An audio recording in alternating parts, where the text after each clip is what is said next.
Bienvenue dans la Bible lue. Ici, nous lisons la Bible pour vous et avec vous. Il n'est jamais trop tôt ou trop tard pour faire de la lecture de la Bible une habitude et une passion quotidienne.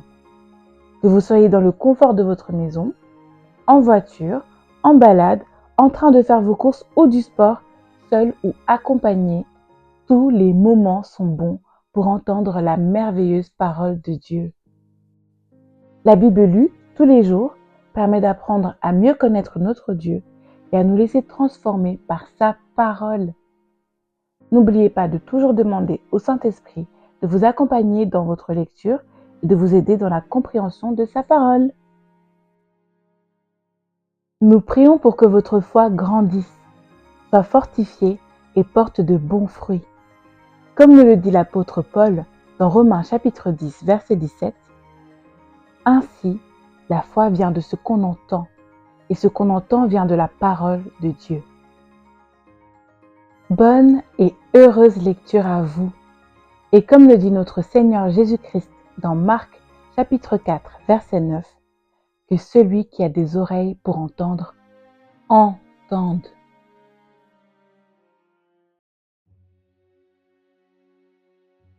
Marc chapitre 4. Le semeur et les terrains. Jésus se mit de nouveau à enseigner au bord du lac. La foule se rassembla autour de lui, si nombreuse qu'il monta dans une barque où il s'assit sur le lac. Toute la foule était à terre sur le rivage. Il leur enseignait beaucoup de choses en paraboles. Il leur disait dans un enseignement, « Écoutez, un semeur sortit pour semer. Comme il semait, une partie de la semence tomba le long du chemin. Les oiseaux vinrent et la mangèrent. Une autre partie tomba dans un sol pierreux, où elle n'avait pas beaucoup de terre. Elle leva aussitôt, parce qu'elle ne trouva pas un terrain profond. Mais quand le soleil parut, elle fut brûlée et sécha, faute de racines. Une autre partie tomba parmi les ronces. Les ronces poussèrent et l'étouffèrent, et elle ne donna pas de fruits. Une autre partie tomba dans la bonne terre.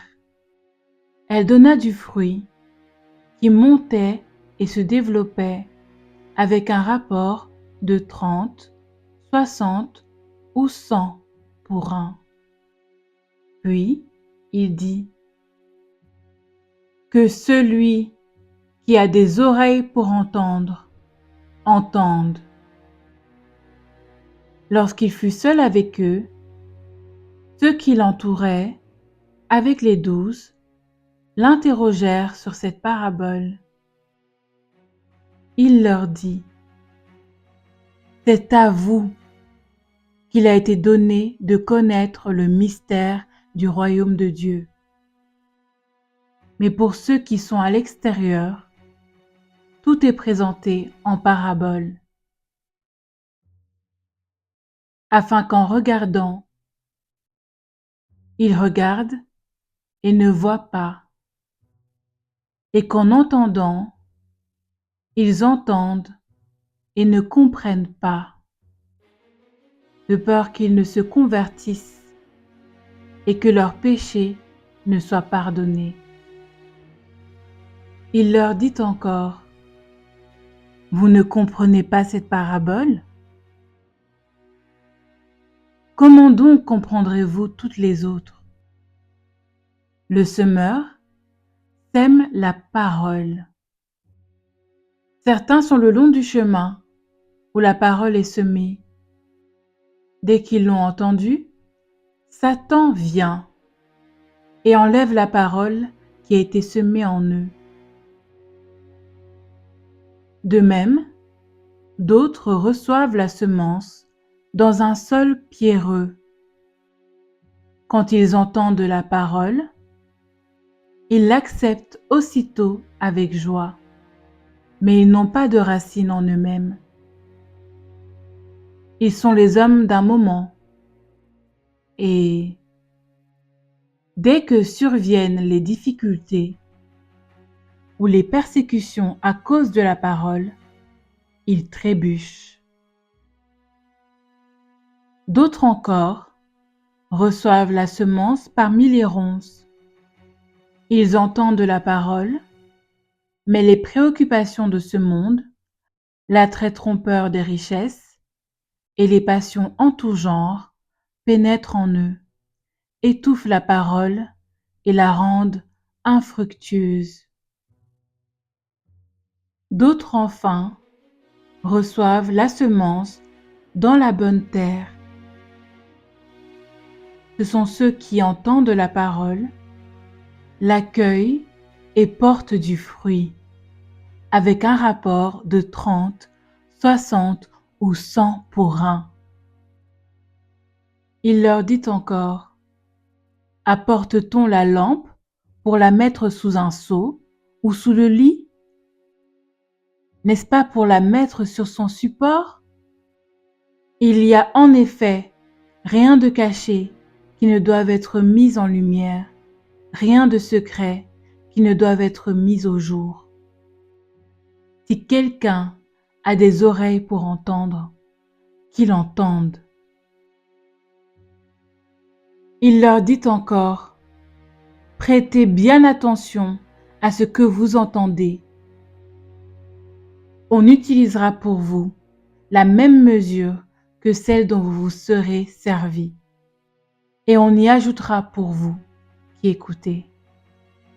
En effet, on donnera à celui qui a, mais à celui qui n'a pas, on enlèvera même ce qu'il a.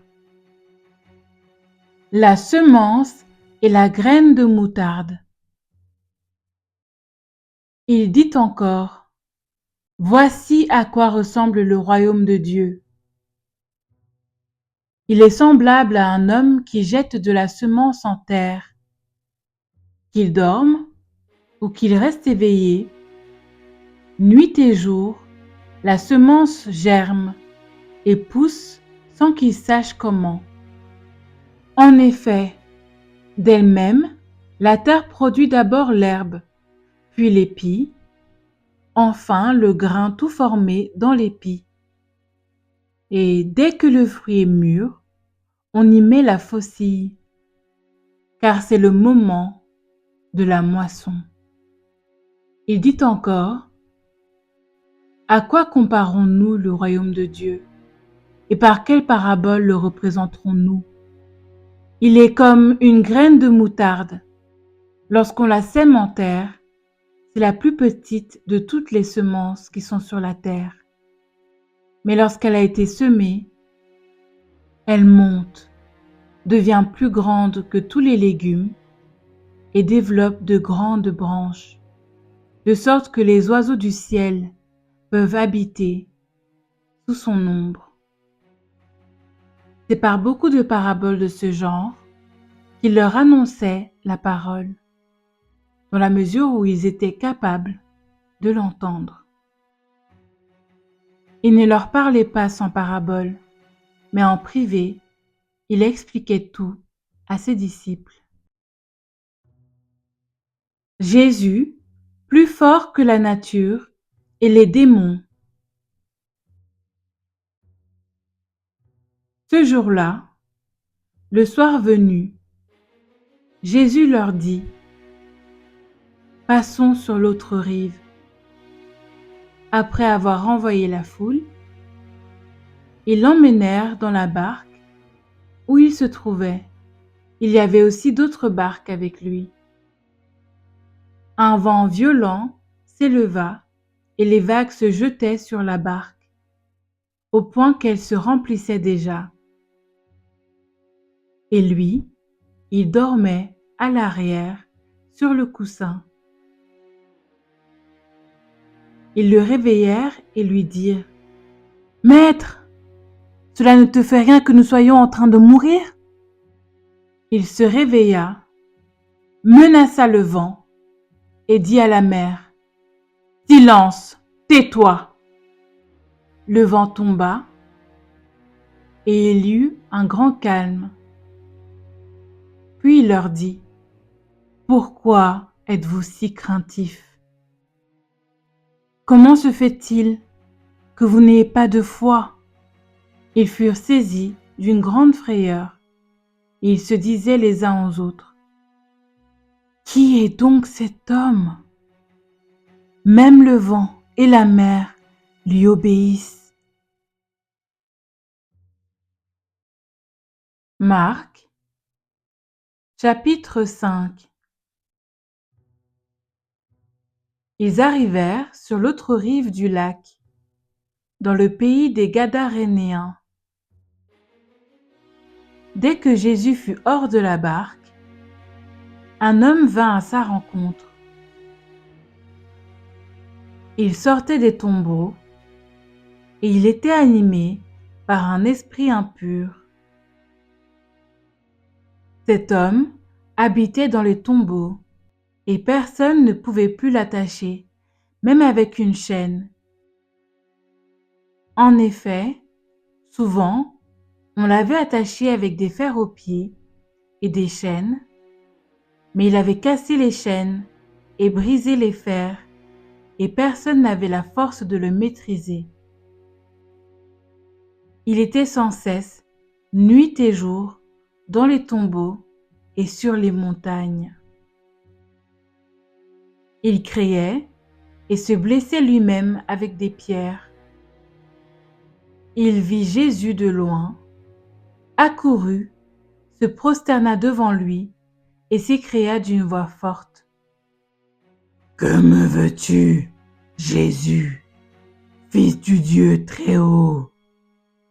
Je t'en supplie, au nom de Dieu, ne me tourmente pas. » En effet, Jésus lui disait: « Sors de cet homme, esprit impur. » Il lui demanda: « Quel est ton nom? » « Mon nom est Légion, car nous sommes nombreux, » répondit-il. Et il le suppliait avec insistance de ne pas les envoyer hors du pays. Il y avait là, vers la montagne, un grand troupeau de porcs en train de chercher à manger. Tous les démons le supplièrent: « Envoie-nous dans ces porcs, afin que nous entrions en eux. » Il leur permit aussitôt. Les esprits impurs sortirent de l'homme, entrèrent dans les porcs, et le troupeau se précipita du haut de la falaise dans le lac. Il y avait environ 2000 porcs. Ils se noyèrent dans le lac. Les gardiens du troupeau s'enfuirent et allèrent le raconter dans la ville et dans les campagnes. Les gens allèrent voir ce qui était arrivé. Ils vinrent vers Jésus et virent le démoniaque, celui qui avait eu la légion de démons, assis, habillé et dans son bon sens. Et ils furent saisis de frayeur.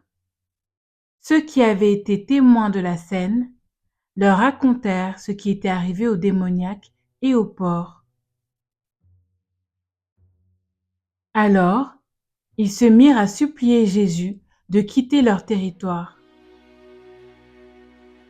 Comme il montait dans la barque, celui qui avait été démoniaque le suppliait, demandant à l'accompagner. Jésus ne lui permit pas, mais lui dit: « Va dans ta maison, vers les tiens, et raconte-leur tout ce que le Seigneur a fait pour toi, comment il a eu pitié de toi. » Il s'en alla et se mit à proclamer dans la Décapole tout ce que Jésus avait fait pour lui. Et tous étaient dans l'étonnement.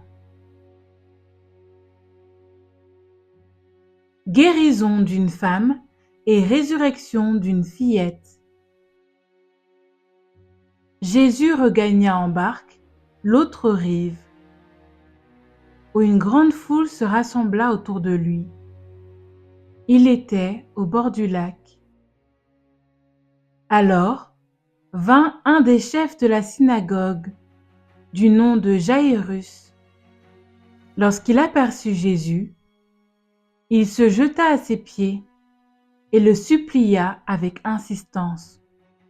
Ma petite fille est sur le point de mourir.